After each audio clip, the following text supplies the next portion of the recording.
Voy a hacer una oración, amados Sahim.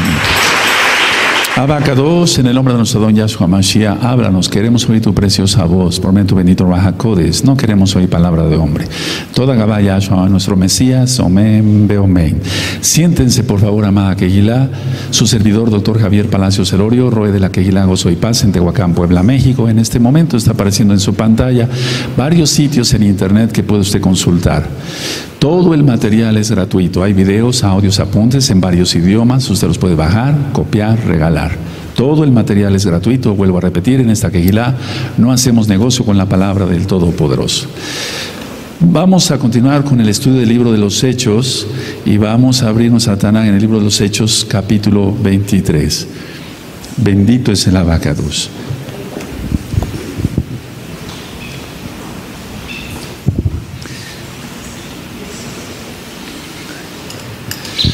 Bueno, el prólogo es muy importante porque de esa manera nosotros vamos a entender mejor el contexto, amado Kehilá, amado Sahim. El hecho de que se pronunciara el nombre de Yahweh y el hecho de que se pronunciara que Yahshua es el Todopoderoso, por así decirlo, porque tiene el nombre del Abba, porque Él es el Abba, eso hizo precisamente que a Yahshua lo colgaran del madero. Eso hizo que Rav Shaul recibiera una bofetada, como lo vamos a ver en este capítulo 23. Nosotros sabemos que el nombre se debe pronunciar. Hay un audio que le titulé El libro de memorias, está en la página gozoypaz.mx, y ahí estudiamos que el nombre se debe pronunciar, el nombre de Yahweh. Él no quiere que le pronunciemos Hashem o que le digamos Adonai. Podemos decirle Adonai, pero mencionando su nombre, bendito es el Abacados. Y menos que se le hable con apodos al Todopoderoso. Eso es más que una irreverencia, eso es condenarse así. Ahora, lo que voy a decir es un poco delicado y estoy seguro que algunos, bueno, no me refiero a ustedes, amados aquí, no allá, pero sí a la casa de Judá le puede molestar. Pero desde la época, un poquito antes de nuestro Adón Yahshua HaMashiach, y sobre todo en la época de Yahshua HaMashiach, y todavía después de que Yahshua HaMashiach muere y resucita, porque Él resucitó y Él vive y Él viene pronto, no, la mayoría de los que están sirviendo como levitas ni siquiera son hijos de Aarón, ni siquiera son levitas. Es un partido, un poder político. Y eso es hasta la fecha. Y tengo, digamos, esa gran seguridad porque muchos no son hijos de Aarón. Recuerden que Roma, por ejemplo, decía y mandaba quién iba a ser el sumo Cohen. Él ponía y quitaba a su antojo. Inclusive gente que ni siquiera era de Leví y ni siquiera menos, lógico, hijos de Aarón. También, por ejemplo, quitaba y ponía reyes, y ya cuando lleguemos a lo del rey Agripa, pues ese rey fue puesto totalmente por Roma, totalmente como un vasallo, un títere. Ahora, si nosotros abrimos entonces nuestra Tanaj en Hechos 23, entonces es bueno que lo anotes porque todo esto es importante, por el cual nosotros todavía no podemos ir a Eretz Israel. No es el tiempo ahorita todavía, no es el tiempo ahora. No es el tiempo ahora. Habría muchísimos problemas si hubiera un grupo de mesiánicos, gracias al Eterno tan grande. No digo nada más de gozo y paz, sino cuántos amados ahí no habrá que ni siquiera conocemos. Pero no es el momento todavía. Llegará el Eterno cuando nos diga el momento. Ahora, en el verso 6, cuando dice, entonces, Rav Shaul, notando que una parte era de saduceos y otra de fariseos, ahí vale la pena que anotes tú seduquín eran, y perushim, seduquim y perushim, ese es el original, seduquín y perushim. Bueno, ahora, Rav Shaul entonces era de los fariseos, era un parush, era un hijo de parushim, por así decirlo. Vamos a ver Levítico 19, amada Kehilá, Levítico 19, antes de seguir adelante, vamos para allá, Levítico 19, y vamos a ver el verso 15, para entender bien el contexto de este capítulo 23 de Hechos. Es Levítico 19, verso 15, Y aquí habla de no ser injustos en un juicio. Eso es muy importante. Levítico 19, verso 15 dice: no harás injusticia en el juicio, ni favoreciendo al pobre, ni complaciendo al grande. Con justicia juzgarás a tu prójimo. Todos, por favor, amados ahí, amén.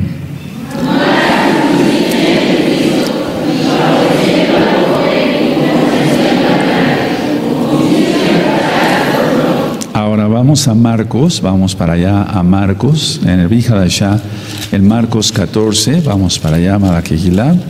Marcos 14, y vamos a ver el verso 63. Si ustedes recuerdan, ya todo esto está ministrado. Está Mateo, Matillahu, está Gilel, Lucas, y está Johanán en la página gozoypaz.mx. Todo está en audio, pueden descargarlo gratis. Está explicado verso por verso.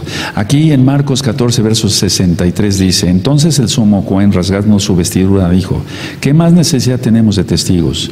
Y habéis oído la blasfemia, ¿qué os parece? Y todos ellos le condenaron, declarándole ser digno de muerte. Y algunos comenzaron a escupirle y a cubrirle el rostro y a darle de puñetazos y a decirle: profetiza. Y los alguaciles le daban de bofetadas.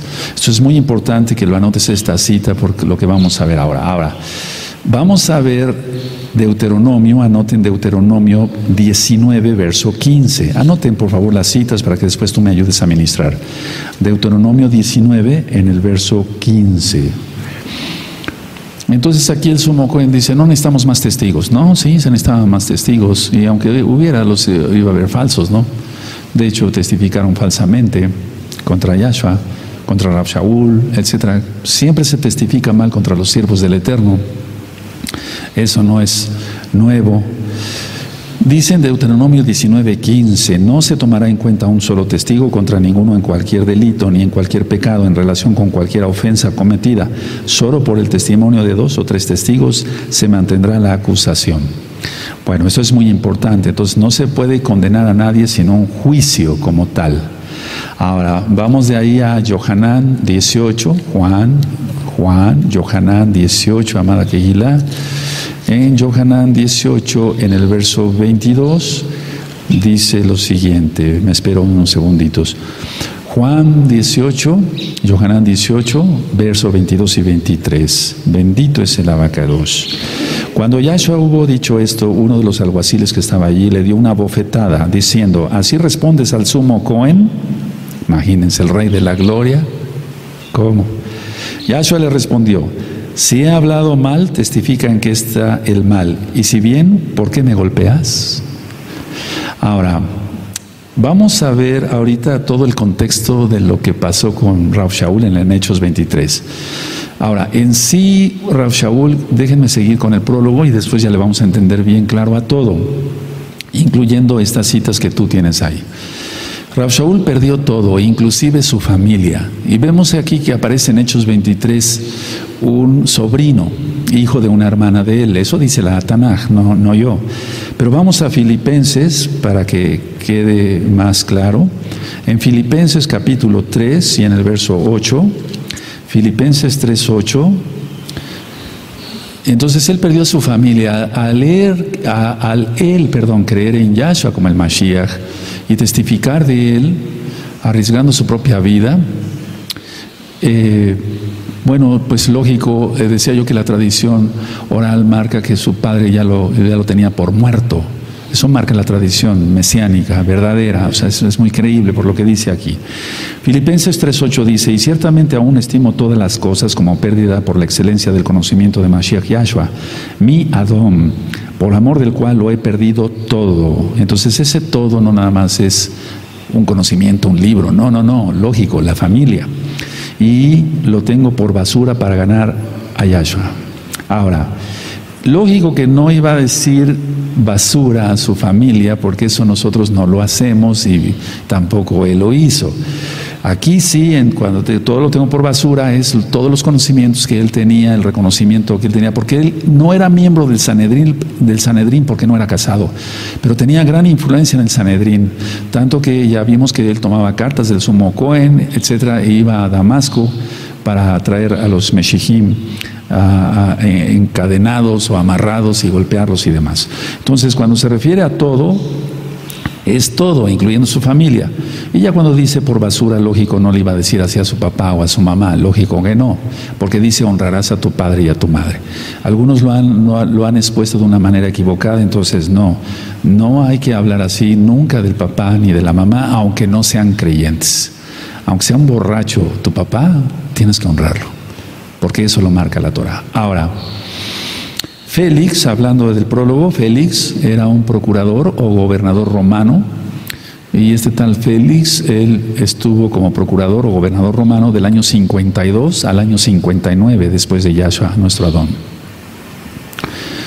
Por así decirlo, Félix tenía el mismo cargo que Poncio Pilato. Tenía el mismo cargo que él. Ahora, cuando aparece, esto es muy importante, amada Kehila, amado Sahin, amada Sagayot, cuando se nombra el nombre, valga la redundancia, del sumo Cohen, él se llamaba Ananías, y en hebreo realmente es Ananyá. Y Ananyá significa Yahweh es piadoso. Anótenlo por favor, porque vamos a ver la aberración aquí en cuanto que no se da testimonio a veces de lo que se dice o de lo que somos o de nuestro nombre, etcétera. Si nos decimos mesiánicos, entonces hay que comportarnos como mesiánicos. Ananías, Ananyá, significa Yahweh es piadoso. Y ahorita voy a explicar el porqué. Flavio Josefo, que realmente no era griego, él era judío, o sea, su nombre era Matillahu, dice que Ananías era profano, un avariento total y un colérico. Entonces era un profano, un avaro, o sea, un avariento y un colérico. Eso es lo que está en los escritos de Flavio Josefo. Ahora, Ananyá estuvo del año 48 al 55 en ese puesto después de Yahshua.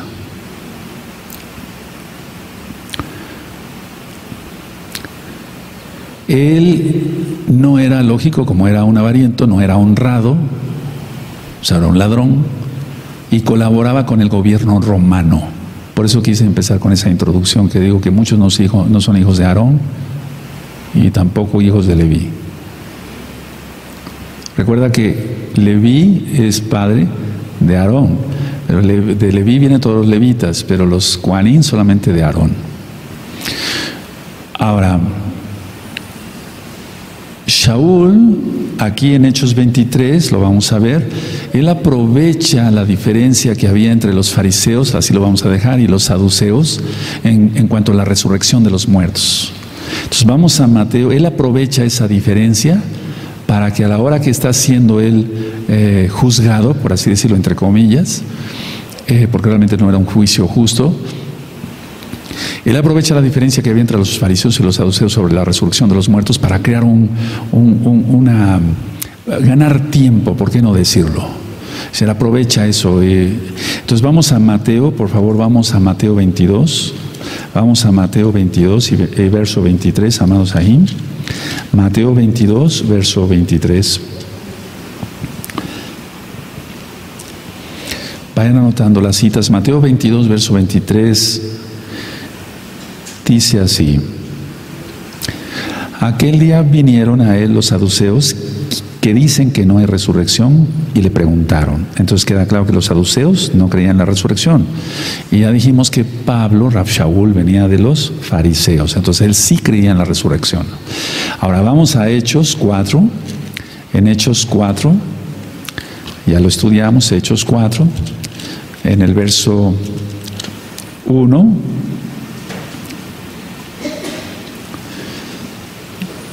Hechos 4, verso 1 dice: hablando ellos al pueblo, vinieron sobre ellos los Kohanim con el jefe de la guardia del templo y los saduceos. Entonces, ¿cómo es posible? Yo no entiendo, a ver, bueno, sí entiendo, es un decir, pero vamos, se supone que todos deben de querer lo mismo, ¿no? Si van a juzgar conforme la Torah, y la Torah explica que hay resurrección de los muertos, dice Yahshua, los profetas también lo declaran, ¿por qué entonces había división? Unos saduceos y otros fariseos. ¿Te das cuenta? Siempre ha habido sectas en todos lados. En Hechos 4.1 entonces dice que llegaron aquí con saduceos. Ahora vamos a Hechos 26. Vamos a Hechos 26, adelantito de donde vamos a estar estudiando. En Hechos 26, en el verso 5, aquí está hablando Rab Shaul, ya ante Agripa, vamos a verlo después. En Hechos 26, verso 5 dice, los cuales también saben que yo desde el principio, si quieren testificarlo conforme a la más rigurosa secta de nuestra religión. Aquí la palabra no es secta, en el original, digamos, de nuestra religión. Viví fariseo. Entonces, conforme a la Torah, fariseo. O sea, sí creía en todo Rab Shaul. Ahora, recuerda, las traducciones están mal hechas, pero sí era una rama, ¿por qué no decirlo? Pero era la verdad, me refiero a los saduceos, si era una rama, si era una secta, porque ellos no creían en la resurrección. Vamos a Filipenses, amados Sahim, 2, Filipenses 3.5, perdónenme. Vamos a Filipenses en el capítulo 3 y en el verso 5. Los espero un momentito. Filipenses 3.5, anoten las citas, después me ayudarán a ministrar. Y es así, ya muchos amados aquí me están ayudando a ministrar. Aquí, localmente, los consejeros, los ancianos, las consejeras, allá también, bendito sea el Abacadosh. Entonces, en Filipenses 3.5 dice, circuncidado al 8º día del linaje de Israel, de la tribu de Benjamín, hebreo de hebreos, en cuanto a la Torah, fariseo. Ahora, volvemos al libro de los Hechos, pero vamos a ver Hechos 24. Hechos 24 y en el verso 15. Hechos 24, verso 15. En Hechos 24, verso 15, dice lo siguiente. Teniendo esperanza, o sea, espera en Elohim, la cual ellos también abrigan, de que ha de haber resurrección de los muertos, así de justos como de injustos. Y vamos a ver Hechos 26 en el verso 6 y hasta el verso 8. En Hechos 26, verso 6, dice, ahora por la esperanza de la promesa que hizo Elohim a nuestros padres, soy llamado a juicio. Promesa cuyo cumplimiento esperan que han de alcanzar nuestras 12 tribus, sirviendo constantemente a Elohim de día y de noche. Por esta esperanza, oh rey Agripa, soy acusado por los Yudim, o sea, por mi pueblo. ¿Qué se juzga entre vosotros? Cosa increíble, que Elohim resucite a los muertos. ¿Se dan cuenta? Bueno, ahora, vamos a ver en Hechos 23, sigo un poquito adelantando para que se entienda bien entonces todo el contexto. En Hechos 23, verso 12, en Hechos 23, verso 12, dice así, venido el día, algunos de los judíos tramaron un complot y se juramentaron bajo maldición, diciendo que no comerían ni beberían hasta que hubiesen dado muerte a Rab Shaul, a Shaul. Entonces, ¿de qué se trata este juramento, esta juramentación? Juraron sobre sí mismos una maldición divina. Anótenlo tal cual para que se le entienda. Juraron sobre sí mismos una maldición divina. O sea que si rompían el juramento, les viniera muerte a ellos. Es terrible llegar a esa locura. Llegar a esa locura. Bueno, entonces, jurar sobre sí mismos una maldición divina es como decir, bueno, ellos dijeron, bueno, si no cumplimos esto, que Elohim nos mate. Luego la gente hace cosas que no sabe el alcance que pueden tener. En Hechos 23, en el verso 23, dice lo siguiente. Y llamando a 2 centuriones, mandó que preparasen para la hora tercera de la noche, eso es las 9 de la noche. 9 de la noche, o sea, ya cuando estaba oscuro. Llamando a 2 centuriones, mandó que preparasen para la hora tercera de la noche. Dice así, a la noche 200 soldados, 70 jinetes y 200 lanceros. Era una cantidad increíble, ahorita lo vamos a ver, para que fuesen hasta Cesarea, o sea, de Jerusalén llevaran a Rab Shaul hasta Cesarea, ahorita lo vamos a ver.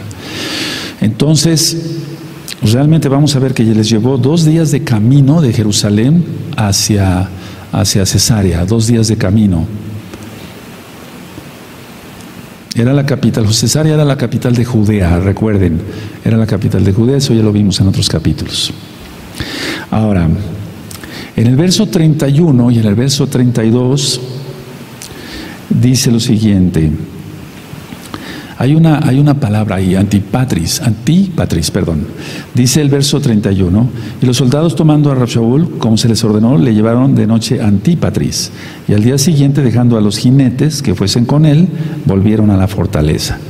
Entonces, Antípatris era una importante estación militar, era un cuartel militar, una estación militar, entre Jerusalén y Cesarea. Entre Jerusalén y Cesarea. Ahorita voy a explicar ya con más calma, amada Kehila. Entonces la infantería regresó, por así decirlo, y la caballería llevó a Rab Shaul hasta Cesarea. Entonces en esta parte de Antípatris, hasta ahí llegó la infantería. La infantería regresa a Jerusalén, a la fortaleza Antonia, y ya la caballería lleva a Rab Shaul hasta Cesarea. Ahora, para los que han ido a Israel, tú sabes que de Jerusalén para ir al Mar Muerto o a Masada, pasa uno, lógico, las montañas de Judea. Entonces, el tribuno quiso hacer esto, el gobernador, todo esto lo quiso hacer así con tantos soldados, porque esas montañas son así, muy seguidas. Entonces era más fácil una emboscada por parte de los enemigos de Rab Shaul. Por eso quiso que fueran tantos soldados con él. Entonces, para pasar las montañas de Judea, cuidado. Actualmente, si tú vas a encontrar entre montaña y montaña beduinos, que son árabes, que están ahí con el permiso de Israel, con el permiso del gobierno de Israel. Ellos tienen ahí sus cabras, son árabes, beduinos, tienen ahí sus tiendas de campaña, por ejemplo, sus cabras, etcétera, y ahí viven así en el desierto. Bueno, entonces por eso el gobernador quiso que fuera tanta gente. Ahora, en el verso 33 de Hechos 23, dice así: y cuando aquellos llegaron a Cesarea y dieron la carta al gobernador, presentaron también a Rab Shaul delante de él. Entonces, realmente se presentaron en el palacio de Herodes, aquí en Cesarea. Fue construido este palacio por Herodes el Grande, y entonces ya era utilizado por los gobernadores de Cesarea ahí, gobernadores romanos pues. Entonces llegaron al palacio de Herodes. Ahora, la conclusión apenas del prólogo es que hasta dónde llega el odio por mencionar el nombre Kadosh y creer en Yahshua como Mashiach, y eso es hasta la fecha, porque Yahshua es el Abba. Entonces, hasta dónde llega el odio lo vamos a ver. Te vuelvo a molestar, amado Shemei, perdóname.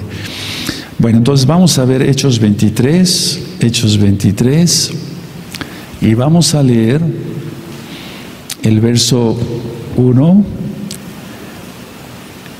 y dice así: entonces Shaul, mirando fijamente al Sanedrín, aquí dice concilio, pero es el Sanedrín, dijo: varones hermanos, yo con toda buena conciencia he vivido delante de Elohim hasta el día de hoy. El sumo Cohen Ananías, ¿cuál es el nombre correcto? ¿Qué significa? Eso es. Entonces el sumo Cohen Hananyá, ordenando entonces a los que estaban junto a él ordenó que le golpeasen en la boca. Entonces por eso pusimos las citas anteriores donde Yahshua es golpeado en la boca.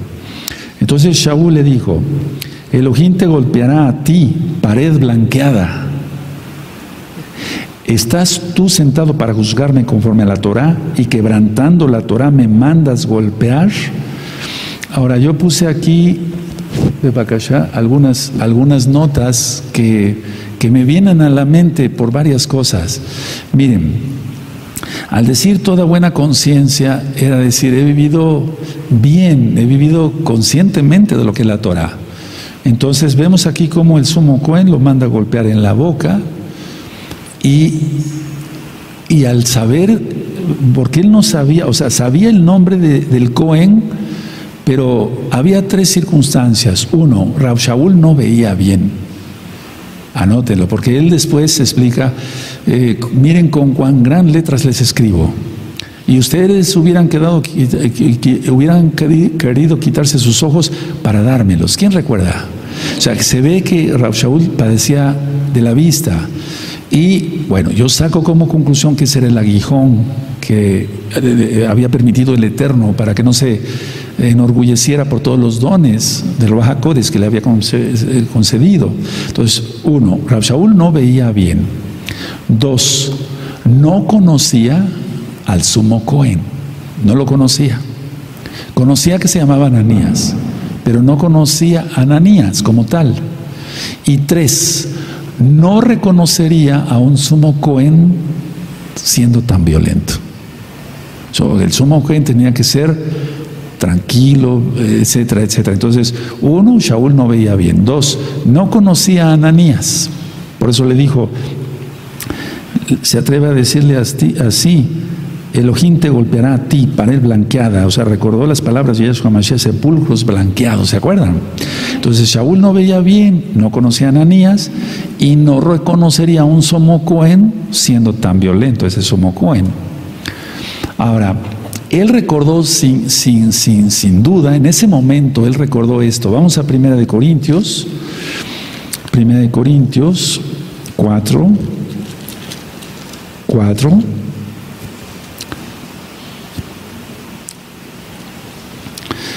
Él recordó dos cosas.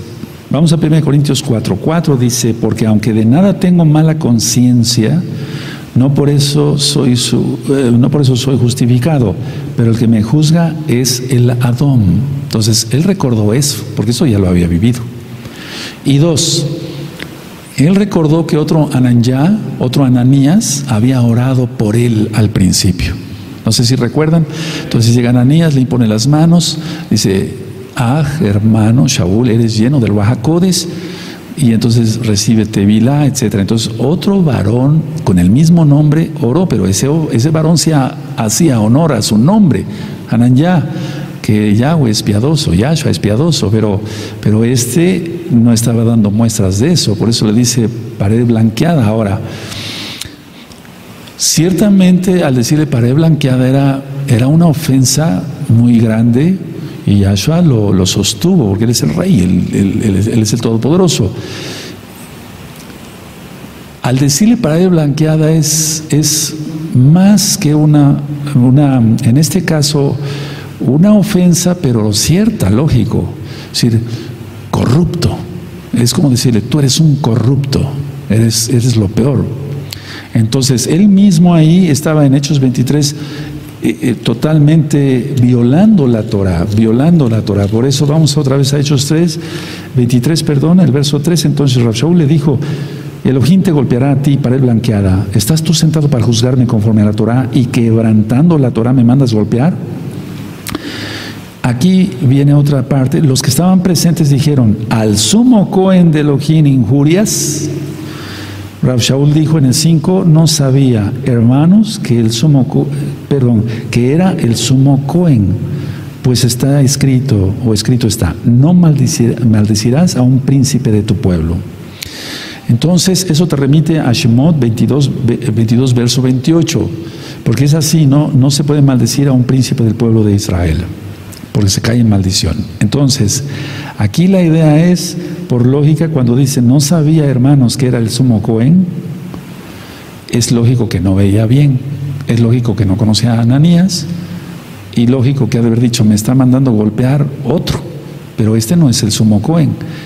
Quedó clara esa parte. Ahora, en el verso 6 dice así: entonces Shaul, notando que una parte era de saduceos y otra de fariseos, alzó la voz en el Sanedrín: varones, hermanos, yo soy fariseo, hijo de fariseo. Acerca de la esperanza y de la resurrección de los muertos se me juzga. Entonces, por eso di las citas anteriores. Ahora, en el verso 7 dice: cuando dijo esto, se produjo disensión entre los fariseos y los saduceos, y la asamblea se dividió. O sea, fue muy inteligente Rav Shaul ahí, porque los saduceos dicen que no hay resurrección, ni ángel, ni espíritu, pero los fariseos afirman estas cosas. Entonces aquí lo que hizo es dividir a sus enemigos. Anótalo. Dividió a sus enemigos al citar la resurrección de los muertos. Nada más con algo tan, no tan sencillo, sino tan básico, los dividió. Ya estaban divididos. Ah, pero es que ustedes recuerdan entonces, cuando la gente quiere, fíjense muy bien esta enseñanza, por favor, amada Kehilá, local y mundial, aleluya. Cuando la gente quiere hacer daño a un Kadosh o a una Kadosh, los enemigos, aunque ellos entre ellos se odien, se unen. Pongo un ejemplo, con lo más sublime, el juicio de Yahshua HaMashiach, que no fue juicio, fue algo totalmente injusto, ya lo ministré en Pesach. No se podía juzgar de noche, no se podía condenar a nadie antes de Pesach, el sumo Cohen no debía desgarrar sus vestiduras, etcétera, etcétera. Bueno, ahora, se pusieron de acuerdo todos, Poncio Pilatos, el otro, etcétera, todos eran amigos para llevar al madero a Yahshua. Ahí sí todos se pusieron de acuerdo. Y entonces es increíble. Algún día voy a dar una administración más extensa sobre esto, porque eso sucede en todas las áreas, pero yo quise poner el ejemplo más sublime.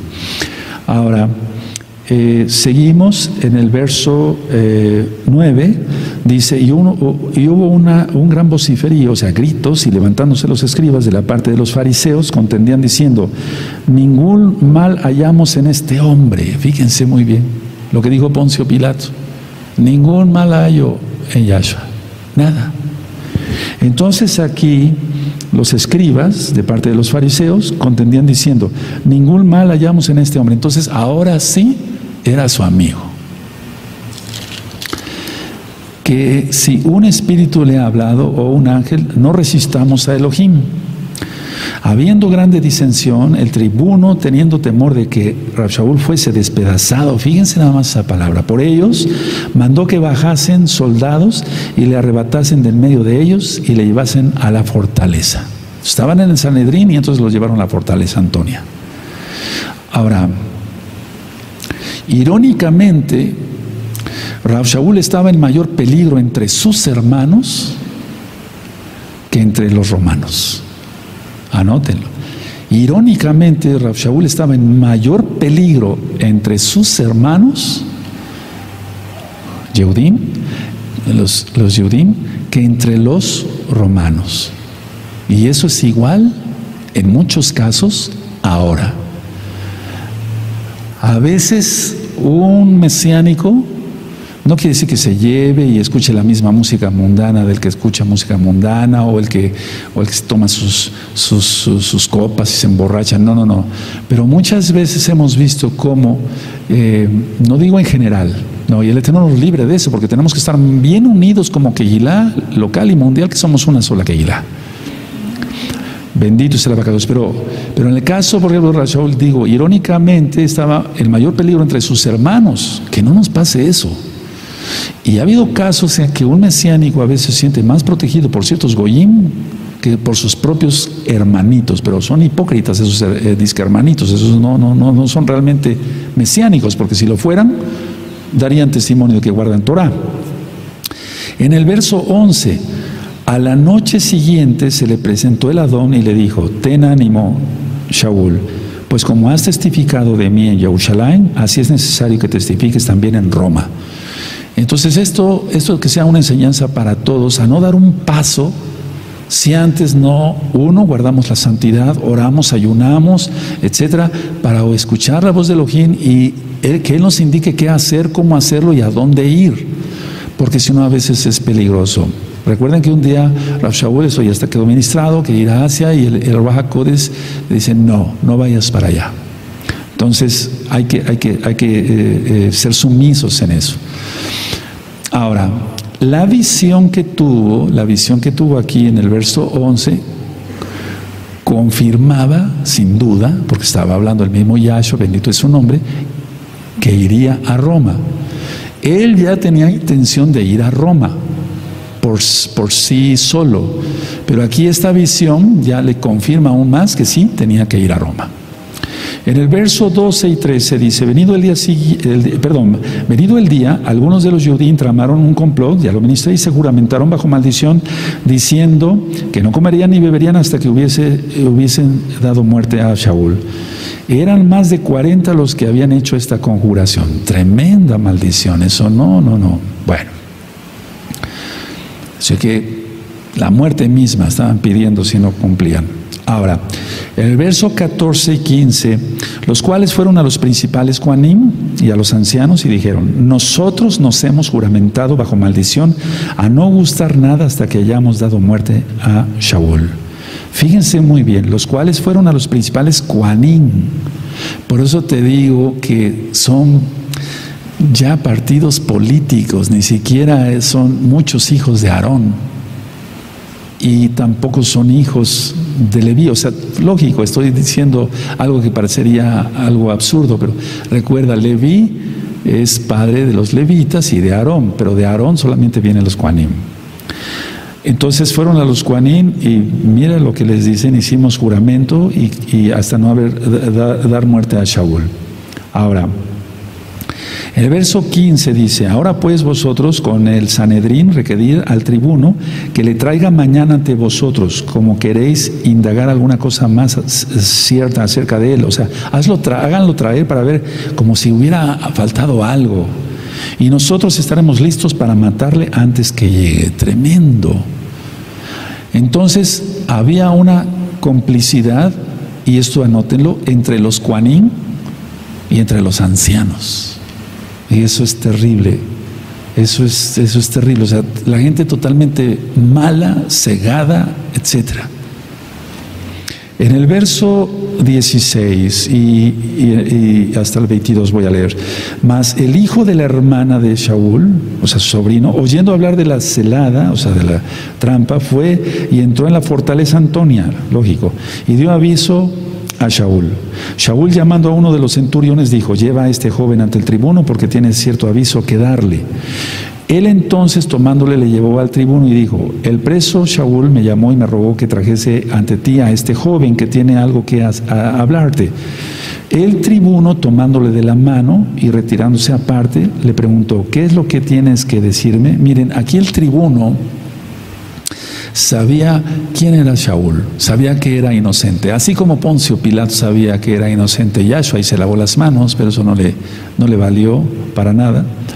Aquí el tribuno, él toma parte, dice, toma de la mano aparte a este muchacho o niño, no sabemos, ¿verdad? Entonces eso da muestra de que él sí creía. Si no hubiera dicho, no quiero hablar con nadie, ese hombre es malo y hay que matarlo, no sé, etcétera, pero no, aquí no. El tribuno, tomándole de la mano, 19, y retirándose aparte, para que no escuchara a nadie, le preguntó, ¿qué es lo que tienes que decirme? Verso 20, él le dijo, parte de los Judín han convenido en rogarte que mañana lleves a Rav Shaul o a Shaul ante el concilio de Sanedrín, como van a inquirir alguna cosa más cierta acerca de él. O sea, como que si hubiera hecho falta algo. Verso 21, pero tú no les creas, porque más de 40 hombres de ellos le acechan, los cuales se han juramentado bajo maldición a no comer ni beber hasta que le hayan dado muerte, y ahora están listos esperando tu promesa. Entonces el tribuno despidió al joven, mandándole que a nadie dijese que le había dado aviso de esto. Es un sobrino aquí anónimo, no sabemos quién es, no hay nada más. Ni siquiera en la tradición judía verdadera he encontrado algo en todos estos años. Entonces es un sobrino anónimo de Shaul. Ahora sí da esta información a Shaul, manda, el muchacho llega a ver a Shaul, ya lo entendimos. Shaul le dice al joven, ve y díselo esto al tribuno, etcétera. Entonces, vean la respuesta del tribuno, o sea, tomarlo aparte indicaba algo importante. El verso 23 y 24. Y llamando a 2 centuriones, mandó que preparasen para la hora tercera. ¿Cuál es la hora tercera? 200 soldados, 70 jinetes y 200 lanceros para que fuesen hasta Cesarea. Y que preparasen cabalgaduras en que poniendo a Shaul lo llevasen en salvo a Félix el gobernador. Ya expliqué sobre Félix algunas cosas. Ahora, el tribuno envió a Shaul en compañía, anoten, de 470 hombres. 470 soldados romanos, recuerda, bien armados con casco, pechera, lanza, cuchillo, etcétera, etcétera. Bien, hombres fuertes, preparados para la guerra. 470 hombres. 2 centuriones, 200 soldados. Cada centurión mandaba 100, 70 jinetes y 200 lanceros. 470. Entonces, estaba más seguro con los romanos que con sus hermanos. Qué tristeza. Increíble. Pero estaba más seguro entre los romanos que con sus hermanos. Que nunca pase eso acá, cuando vengan los momentos más difíciles. Ahora, el viaje, como ya vimos, se hizo de noche porque era más seguro que de día. Qué increíble, ¿no? Generalmente uno viaja de día porque es más seguro que de noche. Aquí no, por el peligro era más seguro viajar de noche que viajar de día. Y lógico, ya vimos que era hasta Cesarea. Bueno, dice el verso 25 en adelante. Voy a leer del 25, pero permítame tantito hacer esta... miren, Rav Shaul tuvieron que salir rápido. Y por tercera vez, Rav Shaul deja una ciudad así, rápido y de noche. Y no era un forajido. Vamos a Hechos 9, en el verso 25. Vamos a Hechos 9, verso 25. Y mientras yo tomo un poco de agua, perdóneme.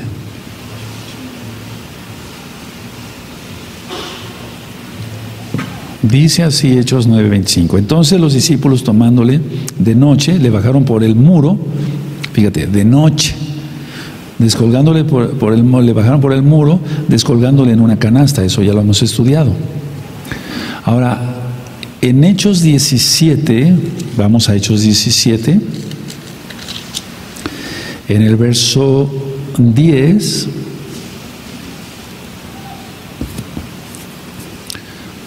esta era la tercera vez que iba de noche y rápido y con peligro. Hechos 17:10 dice, inmediatamente los hermanos enviaron de noche, otra vez, a Shaul y a Silas, ya lo vimos, hasta Berea. Y ellos sabiendo entraron en la sinagoga de los Yehudim. Pero vamos, la idea es, inmediatamente, rápido, los enviaron de noche. De noche tuvo que salir. Igual aquí en Hechos 23. Espero que vayan anotando las citas porque es una forma de que tú después me ayudes a enseñar a otros hermanitos que vendrán, que serán 9 citas. Bueno, en Hechos, vamos a Hechos 23 y en el verso 25. Bueno, pero quiero leer el 25. Y escribió una carta en estos términos. Claudio Lisias, al excelentísimo gobernador Félix, salud. Ahora ya vienes de dónde viene lo del excelentísimo, todo eso es romano. A este hombre aprendido por los Yehudim, los judíos que iban ellos a matar, lo libré yo acudiendo con la tropa, habiendo sabido que era ciudadano romano. Es muy importante. Y queriendo saber la causa porque le acusaban, le llevé al Sanedrín de ellos. Y hallé que le acusaban por cuestiones de la ley de ellos. O sea, él no iba a decir de la Torah, probablemente sí. Pero ningún delito tenía digno de muerte o de prisión. O sea, ni siquiera para estar preso y menos para ser muerto. Pero al ser avisado de acechanzas que los Yehudim habían tenido contra este hombre, al punto le he enviado a ti intimando también a los acusadores que traten delante de ti lo que tengan contra él. Pásalo bien. Bueno, voy a seguir leyendo un poquito más. A ver. Bueno, la carta, a ver, permítame hacer una aclaración. La carta de Claudio Lisias.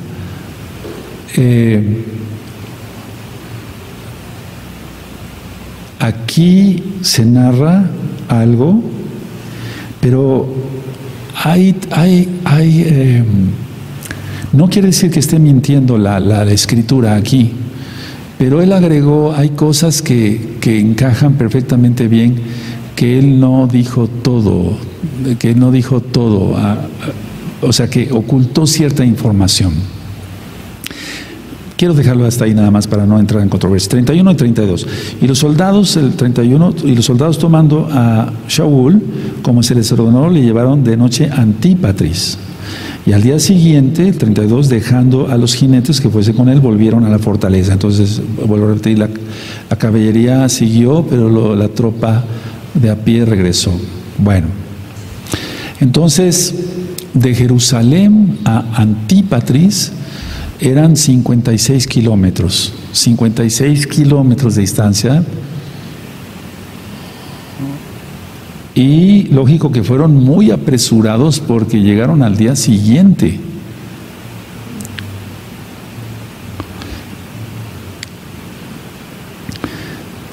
Bueno, entonces vamos a ver que hicieron prácticamente, viajaron de noche y llegaron a Antípatris. Y entonces otro día más para llegar, por eso dije 2 días para llegar hasta Cesarea. Ahora, y sí, tenían que ir muy apresurados. Dice el verso 33, cuando aquellos llegaron a Cesarea, dieron la carta al gobernador, presentaron también a Shaul delante de él. Y el gobernador, leída la carta, preguntó de qué provincia era, y habiendo entendido que era de Cilicia, le dijo, te oiré cuando vengan tus acusadores, y mandó que le custodiasen en el pretorio de Herodes. Por eso dije que era el palacio de Herodes. Herodes el Grande hizo ese palacio, por así decirlo, allá en Cesarea. Ahora,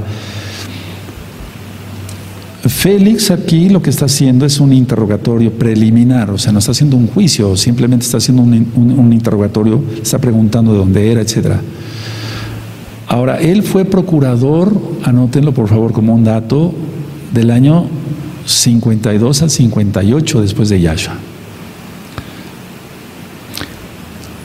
Y él se casó Félix se casó con Drusila. Y Drusila era hermana de Herodes Agripa II.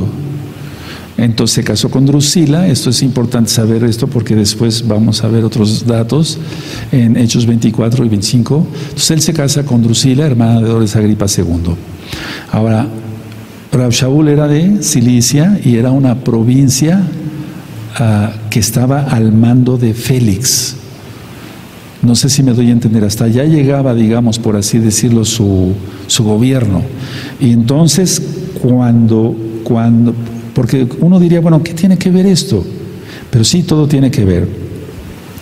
Voy a leer el 34. Y el gobernador, leída la carta, preguntó de qué provincia era.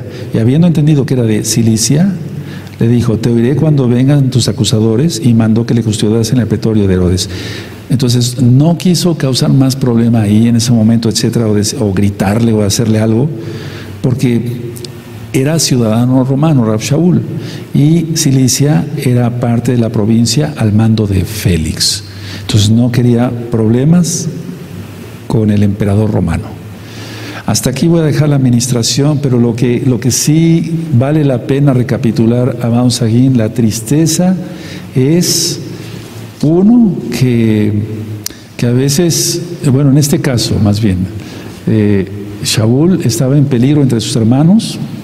Qué increíble, 470 soldados tuvieron que acompañarlo, 40 hombres se juramentaron bajo una maldición divina de quitarse la vida, o que más bien no quitarse la vida, sino que les llegara algo de juicio con tal de que Rab Shaul fuera muerto.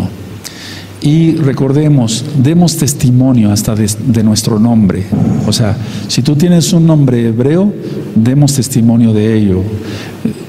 Por ejemplo, Hananyah no estaba dando testimonio con este sumo Cohen, con ese nombre de Yahweh es piadoso, siendo un bárbaro, un avariento, etcétera, etcétera. Ya vimos cómo maltrató a Rab Shaul. Cierren su Tanaj y cierren sus apuntes. Bendito es el abacados. Los comentarios pues ya los hacen ustedes mañana en la comida, cuando estén, valga la redundancia, comiendo en Shabbat. Es bueno sacar los apuntes, decir esto y el otro, aquí, allá, etcétera, etcétera. Vamos a ponernos de pie, amada Kehilá. Y Rab Shaul dio testimonio de que guardaba bien la Torah, porque dice: no maldecirás a un príncipe de tu pueblo. Él no iba a maldecir a un sumo Cohen. Recuerden la situación de la vista, y no conocía a Ananías, y también no reconocería a un sumo Cohen siendo tan violento. Abacados, he ministrado tu bendita palabra. Abba, guárdanos de ser división, al contrario, que seamos bendición para esta Kehilá. Abacados, gozo y paz. Y para todos los que son mesiánicos de corazón a nivel mundial, guárdanos de divisiones, Abacados. Guárdanos de sentirnos más seguros entre los goyim que entre los hermanos. Guárdanos, Abba, que nos sintamos con más bendición entre los hermanos, que realmente son hermanos, Kadoshim, Sadikim, que entre los goyim. Toda Gabayasha Hamashiach por esta administración. Omen, Beomen.